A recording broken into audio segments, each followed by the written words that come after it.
देखिए कक्षा 8 के बच्चे इसे ध्यान से देखें। कल कक्षा 8 में हमने गणित में अध्याय 16 लेखा चित्रों का परिचय आपको थोड़ा सा बताया गया था, जिसमें टॉपिक आपके 3 टॉपिक थे, कार्तीय निर्देशांक, बिंदु आलेखन और रेखीय लेखा चित्र। 3 थे, जिसमें आपको अभी टॉपिक आपका चलेगा कार्तीय निर्देशांक के ही विषय में। कल आपको पढ़ाया गया भुज क्या होती है, कोड क्या है, ये सारी चीज़ें पढ़ाया गया। धनात्मक किधर है, ऋणात्मक किधर है, चतुर्थांश के नाम पढ़ाए गए, किस में प्लस है किस में माइनस है, ये सारी चीज़ें आपको पढ़ाया जा चुका है। अगर आप आज वीडियो देख रहे हैं तो कल वाली वीडियो एक बार आप देख लीजिए, तब इसके आगे आपको समझ में आएगा।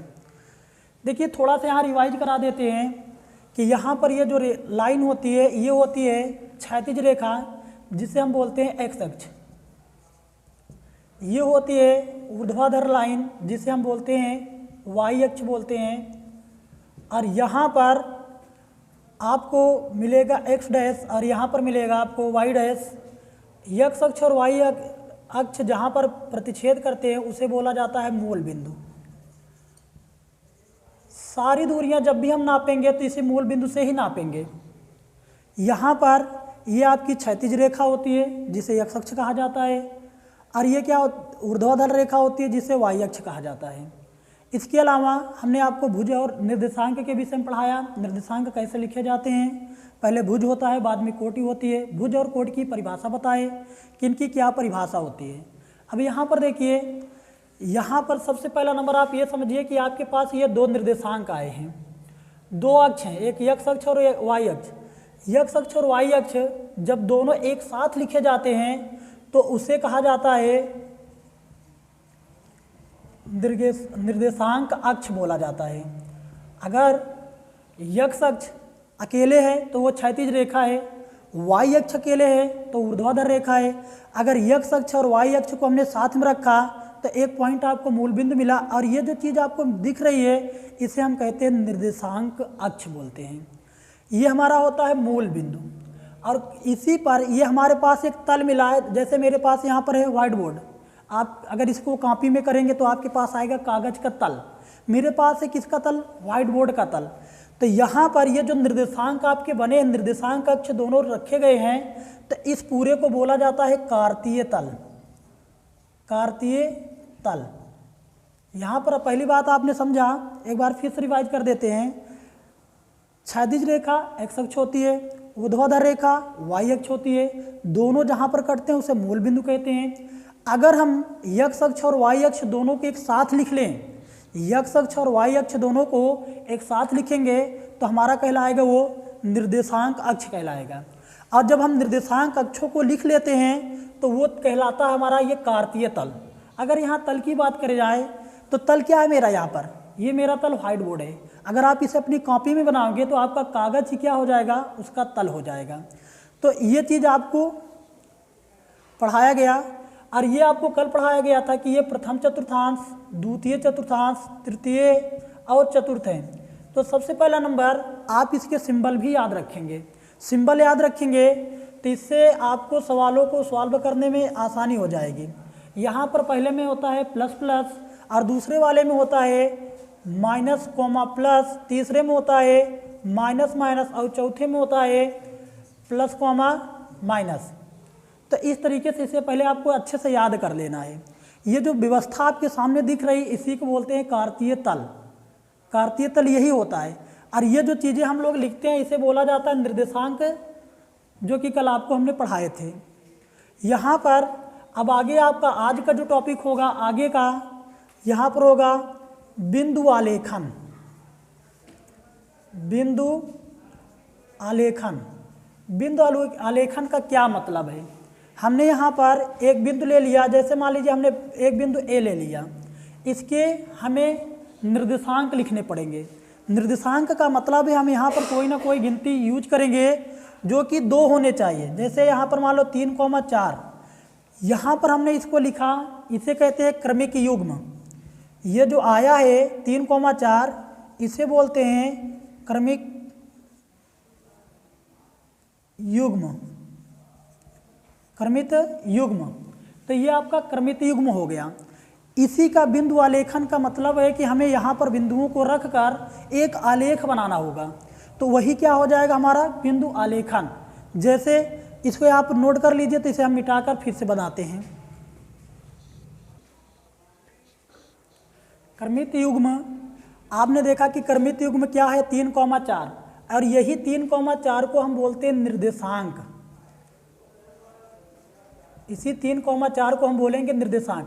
तो निर्देशांक का मतलब ये हो गया कि हमारे पास एक क्रमिक युग्म होना चाहिए, मतलब एक जोड़े की ज़रूरत पड़ती है। एक जोड़े का मतलब है कि उसमें एक भुज और एक कोटि होना जरूरी है। तो बिना क्रमिक युग्म के निर्देशांक बनेगा नहीं। और निर्देशांक के लिए हमें दो चीज़ें चाहिए, एक भुज और एक कोटि। तो इसको अगर हम यहाँ पर कई सारे बिंदु ले लें और उसे हम मिला देंगे तो ये हमारा हो जाएगा बिंदु आलेखन। जैसे मान लीजिए हमारे पास बिंदु ए ये 3,4 हो गया।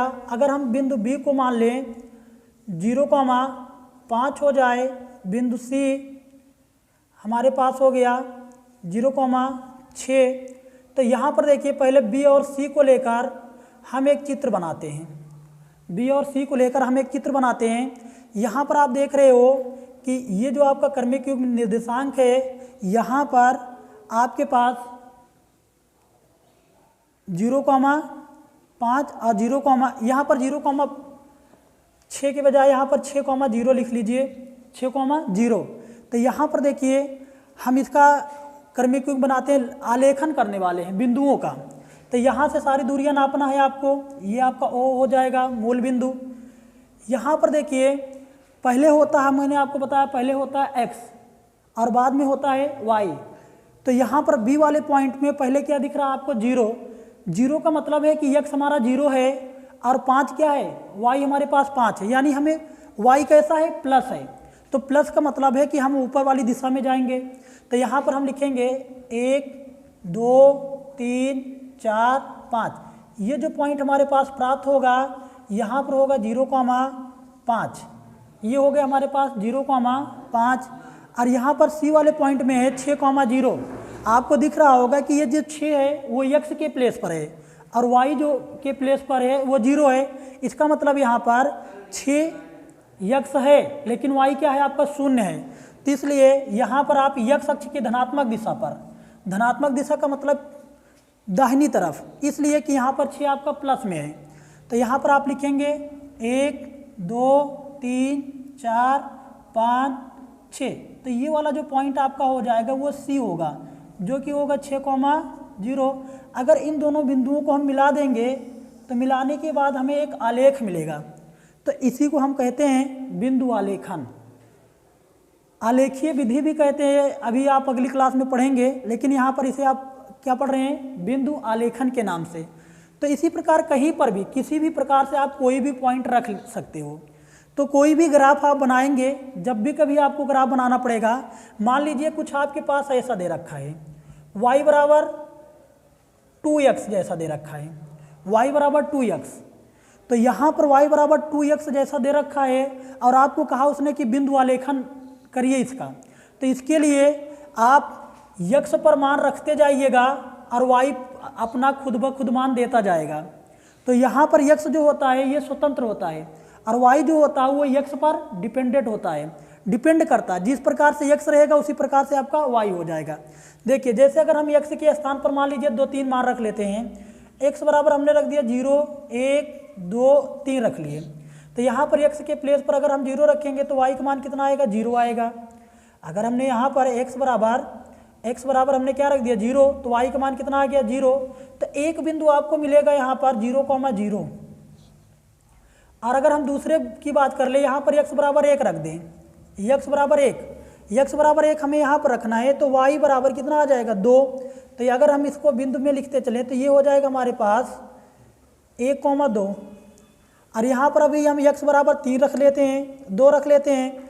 x बराबर अगर हम 2 रखेंगे तो यहाँ पर y का मान आ जाएगा 4, यानी C के पॉइंट जो आएगा हमारे पास वो आ जाएगा 2,4। अब यहाँ पर x बराबर हमें 3 रखना है। x बराबर अगर हम 3 रखेंगे तो y का मान कितना आ जाएगा, 2/3 6। तो यहाँ पर d का मान आ गया 3,6।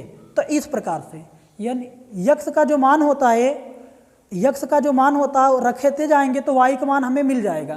तो यहाँ पर देखिए यक्स और वाई दोनों जीरो हैं, मतलब ये वाला पॉइंट आएगा आपका ए पॉइंट, ये हो गया। बी की बात करें 1,2, एक ये है और 2 ये, तो मतलब इस सामने आपका दूसरा पॉइंट आएगा 1,2। और तीसरा है 2,4, यानी यहाँ पर 2 है तो 4 अपने पास यहाँ पर होगा, यहाँ पर एक पॉइंट आपके पास आ गया जो कि आपके पास है 2, और तीसरे वाले में यहाँ पर ये 5 ही तक था, एक और बढ़ा लेते हैं 6 हो जाएगा। 3 के सामने यहाँ पर होना चाहिए ये 3,6। अब इन लोगों को आप अपनी पटरी से बढ़िया से इसको ऐसे मिला दीजिए, और मिलाने के बाद ये देखिए आपको मिल गया।